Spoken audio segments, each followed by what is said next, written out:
Hello. Alors, j'espère que c'est bien cadré. Voilà le sujet du jour. Alors, je viens de passer un petit peu moins d'une heure, mais presque une heure quand même, à me fabriquer cet objet-là. Donc, c'est un battoir. Sur une forme que j'ai vue chez les Coréens qui fabriquent des poteries Honggi. Donc, c'est des très grands pots, pour ceux qui ne connaissent pas. Ils sont souvent issus de la tradition de culinaire des choux lacto-fermentés qu'ils ont là-bas. Kimchi. Et donc ils ont des outils un peu comme ça pour battre la terre. Et donc je m'en étais fait un avec une surface vraiment plate, qui est très pratique pour aplatir quand on fait le fond du bol, du pot. Et là je me suis dit, ça fait plusieurs fois que je me dis, tiens, ça serait pas mal d'en faire un qui est courbe, qui est arrondi en fait, dans les deux directions.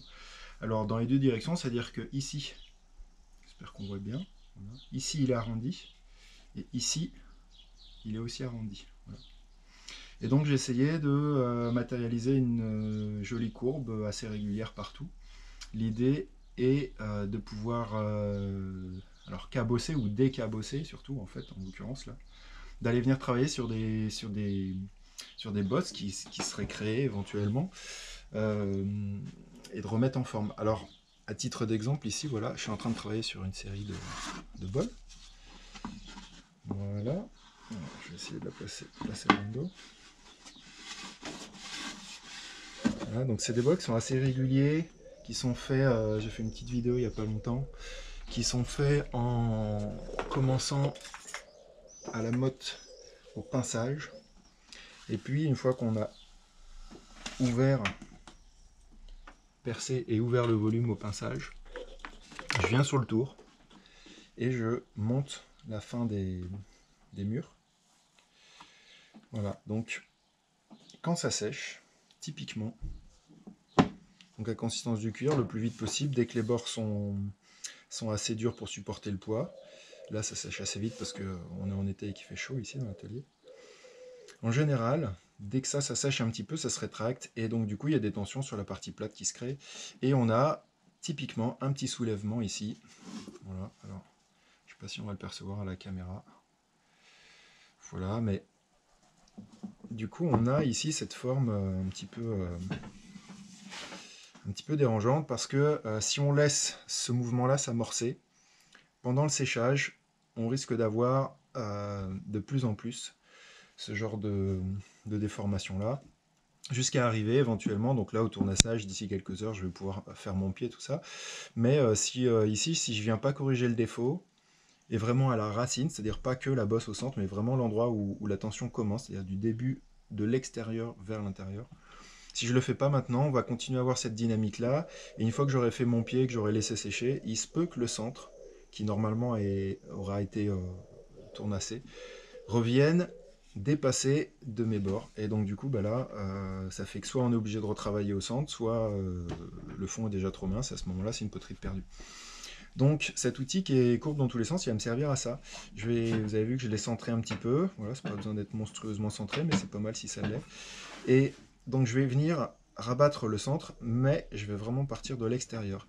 Et donc je vais imprimer un mouvement régulier, je suis sur mon tour, et je vais taper gentiment.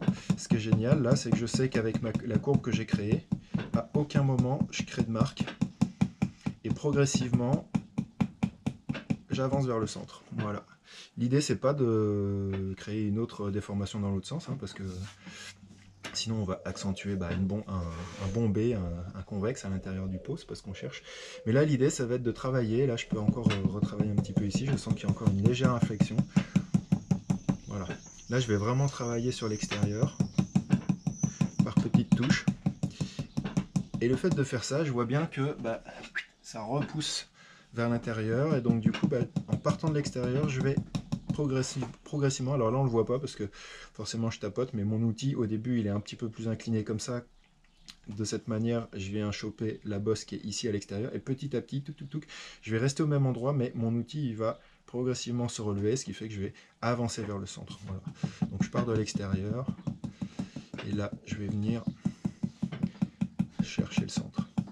Et ça va avoir quoi comme conséquence? C'est que la racine la naissance de ce bombé qui est ici vraiment à l'extérieur, il va venir se redresser et se mettre vraiment dans son horizontale, et au moment où il va maintenant amorcer son séchage, il va déjà être précontraint, on va dire, on aura déjà contrecarré la dynamique qui a été amorcée, et normalement, si je fais ça bien, eh ben, j'aurai pas de problème après au séchage. Voilà, ça fait partie des petits tips. En tout cas, moi, c'est comme ça que je fonctionne, notamment quand je fais beaucoup d'assiettes et que ben, on a besoin d'avoir des fonds plats. Donc il y a un petit moment un peu crucial là où je vais le retourner le plus vite possible, et puis dès que le fond, comme ça, il n'est pas trop collant, je vais pouvoir le travailler. Voilà, donc maintenant, prochaine étape d'ici quelques heures, comme il fait très chaud, là je pense que cet après-midi je pourrai reprendre les poteries, venir tournasser, et logiquement on sera bon pour attendre le séchage. Voilà. Bah, j'espère que ce petit tip vous aura été utile, et puis je vous dis à bientôt. Ciao!